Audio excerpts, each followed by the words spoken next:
नमस्कार। अहमदाबाद में हुए प्लेन क्रैश का एक वीडियो सामने आया जो कि किसी छत से बनाया गया था। उस वीडियो को लेकर के तमाम सवाल उठने शुरू हुए, लेकिन वो वीडियो किसने बनाया था, उसके पीछे कौन था, इसके बारे में जानकारी सामने आ गई है। हमारे साथ इस वक्त न्यूज़ रूम में महिमा मौजूद है। महिमा से इस बारे में हम बात करेंगे। महिमा, जिसने वो वीडियो शूट किया है उसके बारे में क्या जानकारी है? जिसने वो वीडियो शूट किया है वो 12th क्लास का एक बच्चा ही है। वो उसने अपने घर की छत से वो वीडियो बनाया था। नाम आर्यन असारी बताया जा रहा है। उसका एक इंटरव्यू भी काफ़ी वायरल हुआ, जिसके बाद से और ज़्यादा जो लोग हैं और जो मीडिया वाले हैं वो उसके घर पहुंचने लगे, जिस वजह से अब वो अपने गांव जा चुका है।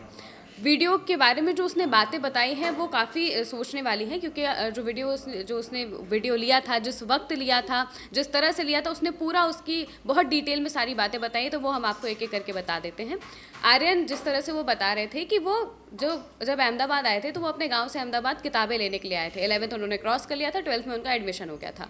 तो वो किताबें लेने के लिए अहमदाबाद आए और जिस घर में वो थे वहाँ पर उनके पिताजी किराए पर रहते थे। तो उन्हें पता चला कि भाई यहाँ से एयरपोर्ट पास में है, तो जो प्लेन्स हैं वो नीचे नीचे दिखाई देते हैं। कोई भी आम बच्चा होगा उसके लिए बहुत उत्सुकता वाली चीज़ होती है, बहुत एक्साइटमेंट होती है कि भाई प्लेन देखेंगे, क्योंकि गाँव का बच्चा है, उसने कभी प्लेन ऐसे नज़दीक से देखा नहीं, करीब से देखा नहीं। तो वो उत्सुकता है, क्योंकि वो उत्सुकता मेरे अंदर भी थी। मेरा जो गाँव है वो बाबतपुर में है, तो वहाँ पे बहुत पास में एयरपोर्ट है, तो नीचे नीचे जब प्लेन्स दिखते हैं तो मैंने भी बहुत वीडियोस बनाए। तो इसी तरह से वो भी अपनी छत पे जाता है। जब उससे प्लेन की आवाज़ सुनाई देती है, जब टेक ऑफ करता है या लैंड करता है, तो उसकी आवाज़ बहुत आराम से पता चल जाती है कि भाई प्लेन आने वाला है।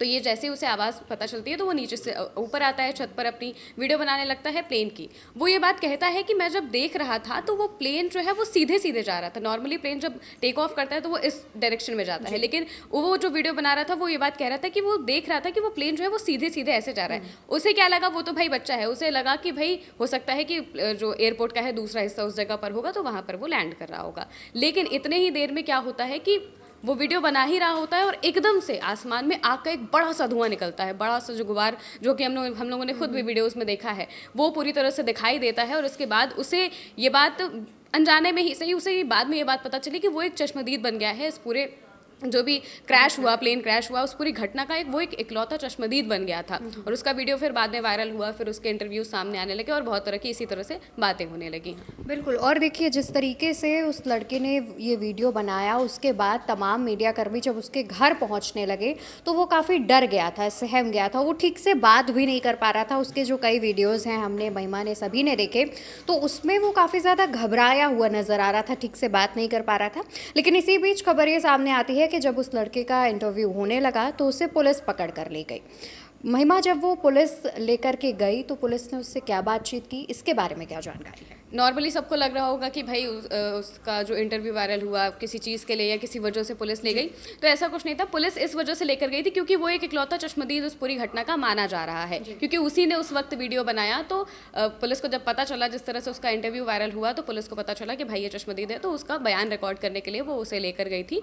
और बाद में फिर पुलिस को उसने अपने बयान दिए और इसके बाद वो घर आ गया। लेकिन जब जैसे ही अगर इस तरह की घटना वायरल होती है या इस तरह की घटना के बारे में पता चलता है, तो जो मीडिया वाले भी हैं, जो आम लोग भी हैं, वो और ज़्यादा जानना चाहते हैं। तो वो लोग बार बार उसके घर पे जाने लगे उससे बात करने के लिए। जो भी है, वो 12 साल का लड़का है, वो खुद भी इस घटना से बहुत डर गया था। उसने बोला था कि मैं अब कभी जीवन में प्लेन में चढ़ नहीं पाऊंगा। उसने बोला कि मैं कभी नहीं चढ़ूंगा, मैं बहुत डर गया हूँ इस घटना से। ये बात उसने कही। तो उसका जो मेंटल स्टेट है वो भी बहुत सीधे तौर पे ख़राब होने लगा होगा, क्योंकि भाई 275 लोग उस घटना में मारे गए हैं और वो यही सोच रहा होगा कि भाई मैं इस घटना का चश्मदीद बन गया हूँ, या जो भी है, बहुत सारी चीज़ें होती हैं इसमें।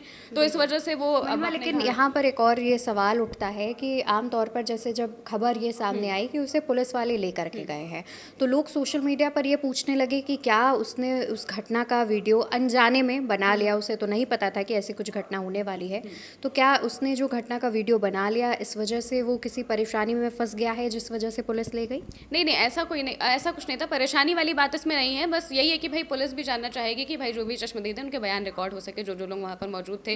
वो बच्चा भी उसमें शामिल हो गया। अब वो तो अनजाने में ही हुआ, उसकी कोई गलती नहीं थी उसमें।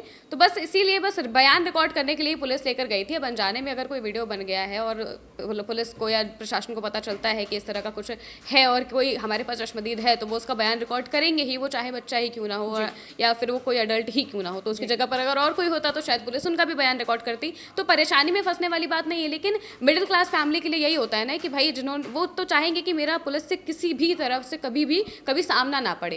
अब वो तो बच्चा ही है, उसने कभी पुलिस से ऐसा सामना नहीं किया, तो वो भी साफ तौर से डर तो गया ही होगा। और इस तरह से लोग भी बातें कहने लगे कि भाई पुलिस पता नहीं क्यों ले गई। तो पुलिस सिर्फ अपना बयान रिकॉर्ड करने के लिए लेके गई थी, उसके बाद उसे जाने दिया गया था और अब वो अपने गाँव पहुँच गया है। बिल्कुल, बहुत शुक्रिया महिमा। और देखिए, जिस तरीके से ये जानकारी सामने आती है कि जो आर्यन असारी नाम का बच्चा है वो इस वीडियो को रिकॉर्ड कर लेता है, गलती से ही सही वो उस प्लेन को देख करके इतना एक्साइटेड था और कुछ ही मिनटों में उसका ये जो एक्साइटमेंट है वो डर में बदल गया। उसके बाद उस बच्चे का ये भी बयान सामने आया जिसमें उसने कहा कि अब वो कभी भी अपनी ज़िंदगी में प्लेन में नहीं बैठेगा। तो सोचिए इस पूरी घटना का उसके मन पर कितना ज़्यादा प्रभाव पड़ा कि वो मेंटली उस पर कितना ज़्यादा ये जो घटना है वो इम्पैक्ट करती है। उसके बाद जिस मकान में वो लड़का मौजूद था, उसके मकान मालकिन, जिनका नाम कैलाशबा बताया जा रहा है, उनका कहना ये है कि आमतौर पर जब प्लेन हमारे सामने से गुजरता है तो काफ़ी आवाज़ करता है, काफ़ी शोर मचता है, लेकिन उस दिन जब वो प्लेन गुजरा तो उसने कोई भी आवाज़ नहीं की। तो कैलाशबा का कहना यह है कि इससे पता चलता है कि जो उसके इंजन हैं वो शायद ठीक तरीके से शुरू नहीं हो पाए या फिर शुरू होकर वो अचानक से बंद पड़ गए। कैलाशबा खुद ये बात कहती हैं और कहती हैं कि हमने अपनी पूरी लाइफ में इतने सारे प्लेन को गुजरते हुए देखा है, लेकिन इस प्लेन की ये घटना सबसे ज़्यादा चौंका देती है। और उन्होंने ये साफ तौर पर कहा कि ये प्लेन जब उड़ा तो काफ़ी शांत तरीके से उड़ा और इसने कोई आवाज़ नहीं की, जिससे कैलाशबा तक को ये समझ में आ गया कि उसके जो इंजन हैं वो बंद पड़ गए हैं। लेकिन दूसरी तरफ अगर हम आर्यन असारी की बात करें तो अब वो अपने गाँव वापस लौट चुके हैं और इस घटना का उनके मन पर काफ़ी गहरा प्रभाव भी पड़ा है। फिलहाल देखने वाली बात होगी कि अब आर्यन जिस तरीके से बात कर रहे हैं या फिर जो भी इस चीज़ पर बोल रहे हैं वो वापस उस जगह पर आते हैं या नहीं, या फिर इस घटना से जुड़ी जो भी तमाम जानकारियां हैं वो क्या क्या निकल कर सामने आती हैं। फिलहाल मेरे साथ ज़्यादा जानकारी महिमा ने साझा की थी। मैं आपके साथ अवंतिका अवस्थी हूँ। उल्टा चश्मा पर ये आप हमारी जो चर्चा है वो देख रहे थे। चैनल को याद से सब्सक्राइब कीजिएगा जिससे तमाम जानकारियाँ आप तक समय के साथ पहुँच सके।